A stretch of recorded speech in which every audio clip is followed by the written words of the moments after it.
Assalamualaikum warahmatullahi wabarakatuh. Perkenalkan, nama saya Syahsa Biladina Pradani. Di sini saya membuat video untuk memenuhi tugas akhir dari mata kuliah Manajemen Pengetahuan. Saya dari Prodi Perpustakaan dan Ilmu Informasi 2018. Materi yang pertama tentang konsep data, informasi, dan pengetahuan. Yang pertama, data.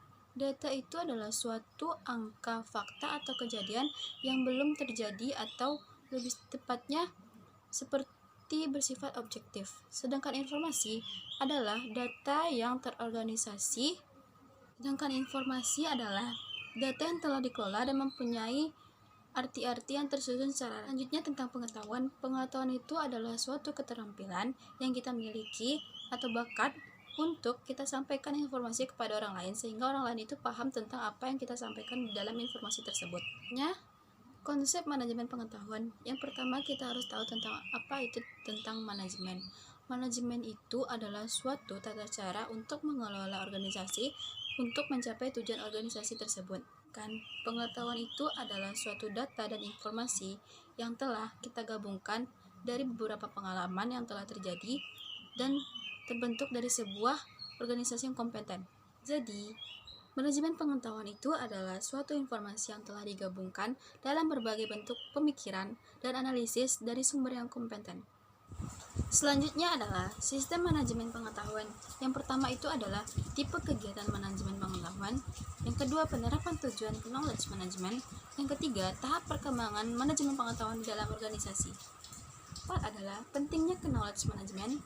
Yang kelima adalah aplikasi manajemen pengetahuan, dan yang terakhir adalah peran para ahli dalam manajemen pengetahuan. Selanjutnya adalah siklus manajemen pengetahuan. Yang pertama itu adalah get. Get itu adalah mendapatkan informasi. Use adalah menggabungkan informasi. Yang ketiga, learn adalah belajar dari pengetahuan, pengalaman. Yang keempat adalah kontribusi, tahapan kontribusi. Yang kelima adalah assess, penilaian, dan terakhir adalah goal, yaitu adalah membuang pengetahuan. Selanjutnya adalah model manajemen pengetahuan. Yang pertama adalah konvergensi dari pengetahuan. Yang pertama, tacit ke eksplisit itu adalah suatu proses dari eksternalisasi. Yang kedua, eksplisit ke eksplisit itu adalah suatu proses kombinasi. Dan yang ketiga adalah dari eksplisit ke tacit itu adalah proses internalisasi. Selanjutnya, tacit knowledge management ialah suatu proses untuk penangkapan suatu pengalaman individual dari suatu organisasi untuk memenuhi kebutuhan yang tersedia dari organisasi tersebut. Selanjutnya adalah kodifikasi pengetahuan eksplisit. Yang pertama adalah pemetaan kognitif. Jadi, pemetaan kognitif itu adalah suatu representasi dari model mental. Pengetahuan yang memiliki seseorang dalam bentuk terkodifikasi yang baik. Selanjutnya, pohon keputusan itu adalah suatu pohon keputusan yang memiliki efisien dan mudah dimengerti. Selanjutnya, taksonomi pengetahuan, yaitu memungkinkan pengetahuan untuk dipresentasikan secara terorganisasi dalam bentuk grafis. Selanjutnya adalah materi tentang knowledge sharing. Jadi, knowledge sharing itu adalah suatu informasi pertukaran antar sesama kita, boleh teman, boleh organisasi. Seperti contohnya itu di Wikipedia, yaitu suatu informasi yang bentuk tertulis, tapi kita dapat mengetahui informasi tersebut secara banyak. Manfaatnya adalah kita dapat membangun kepercayaan, membangun keterbukaan antar sesama, serta kita juga bisa mengakses tentang pembelajaran dan bisa juga dapat mempercepat penyelesaian masalah di dalam knowledge sharing tersebut. Selanjutnya, budaya organisasi. Budaya organisasi itu ialah cara organisasi belajar yang berhubungan dalam lingkungan sekitar. Dari lingkungan sekitar, kita dapat menggabungkan suatu cerita, fakta, atau mitos yang nantinya akan kita tuangkan dalam sebuah organisasi arti kerja dan kita akan tuliskan dalam suatu organisasi tersebut. Perannya dalam manajemen pengetahuan ialah akan berkembangnya suatu organisasi tersebut. Materi selanjutnya adalah perangkat manajemen pengetahuan. Yang pertama adalah intelligent filtering tools. Yang kedua adalah perangkat penangkapan dan penciptaan pengetahuan. Yang ketiga adalah perangkat berbagi dan penyebaran pengetahuan. Yang keempat adalah perangkat akuisisi dan aplikasi pengetahuan.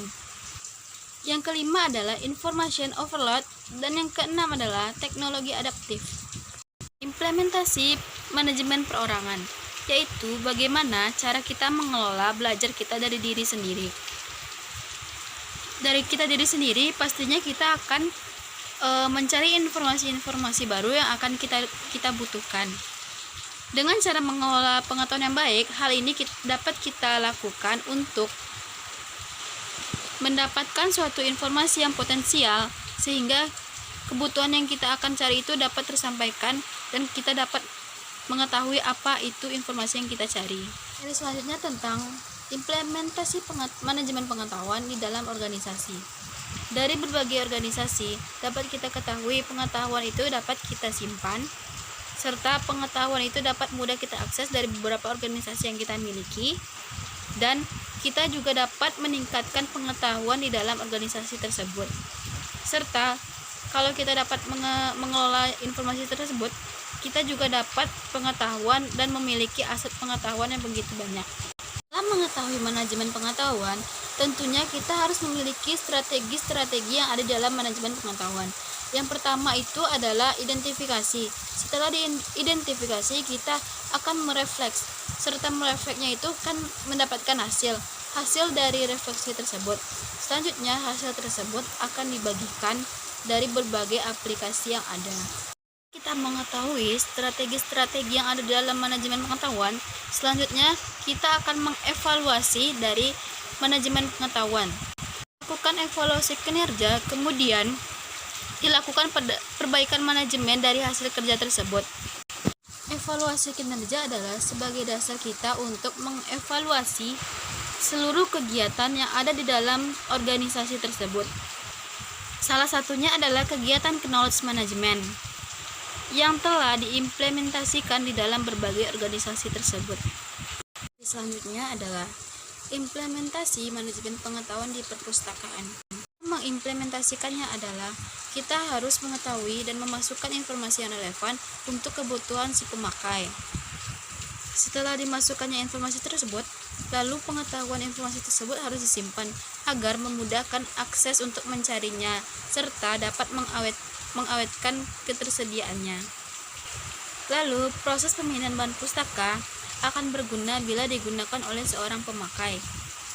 Dan penggunaan tersebut akan dilakukan melalui sirkulasi berupa peminjaman buku dan pengembalian buku. Dan itu kita juga bisa memahami apa itu manajemen pengetahuan, serta kita bisa memfasilitasi manajemen pengetahuan di dalam perpustakaan, serta membuat anggota jaringan dari beberapa kelompok atau individu. Ini adalah masyarakat informasi.